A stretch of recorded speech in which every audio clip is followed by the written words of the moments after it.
Woodwards Squat, unceded Coast Salish territory, northeast corner of Hastings and Abbott, Vancouver, British Columbia, Canada. The people here are the people in this area. We're taking care of this place, we're not ruining it, and we want more people to be here, and we also invite the Coast Salish people whose land we're on to come here in solidarity with us. Woodwards was already owned by the people. It was given to the people by the last government, and this government took it away, and we're taking it back. We are saying that we will not allow this to be anything but social housing.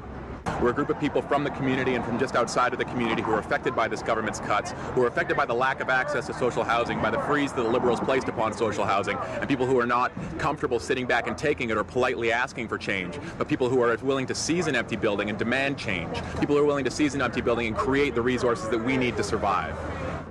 And this is more than just a squat for homelessness and everything else. It has to do with the whole marginalized peoples that are out there, and our largest factor in that is the Aboriginal community down here, the off-reserve community, Aboriginal people.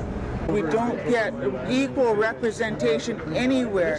When it comes to our federal government, for our federal government, they don't represent us, our provincial government, even the municipal government, they like to sweep us under the carpet. Here in Vancouver, it is the most profound.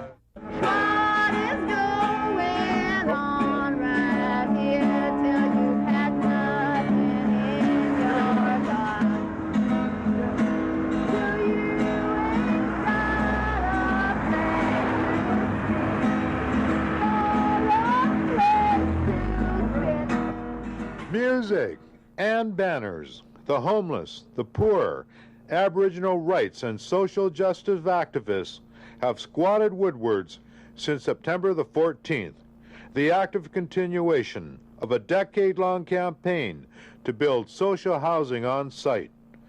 Outside in the street, media briefings, inside on the second floor, a festive atmosphere as squatters make a home.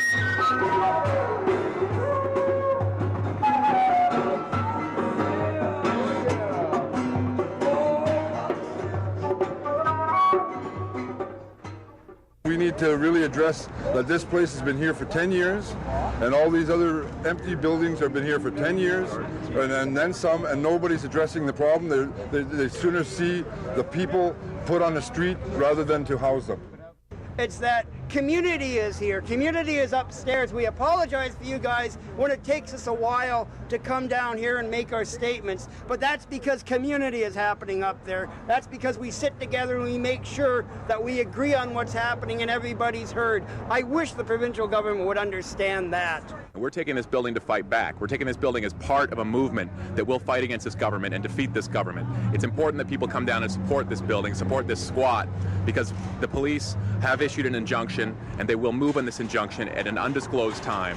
But the more people we have, the more power we have in maintaining this building and building the movement towards real change. We have a banner saying, "Oh Canada, our home and native land." So that's what we really want to say, is that we want justice for everybody. What we want is this to be like mostly social housing for the people in this area. I'd like to quote the Canadian anthem, "Oh Canada, our home and native land, this is ours." So that's why the people are occupying this building, and we're in solidarity with the Aboriginal peoples whose land has been stolen.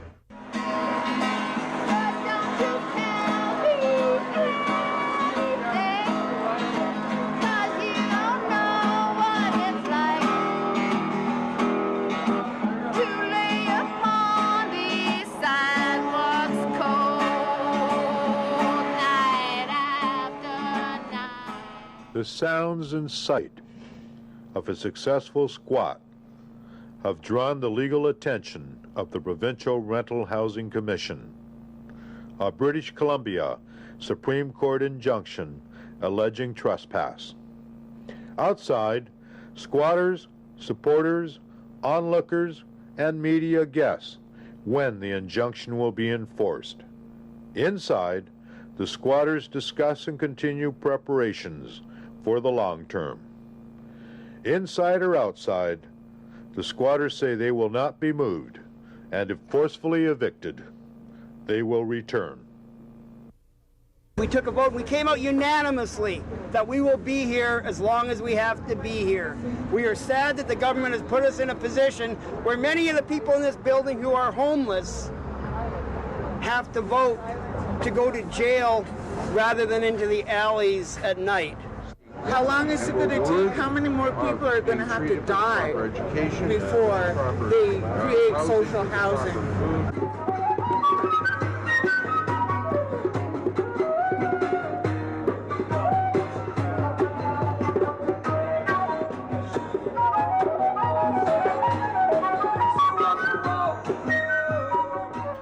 Some say the squatters are trespassers and thus criminals.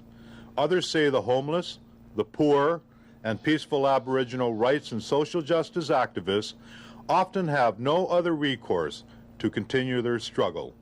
Nonviolent civil disobedience and direct action are tactics that have worked.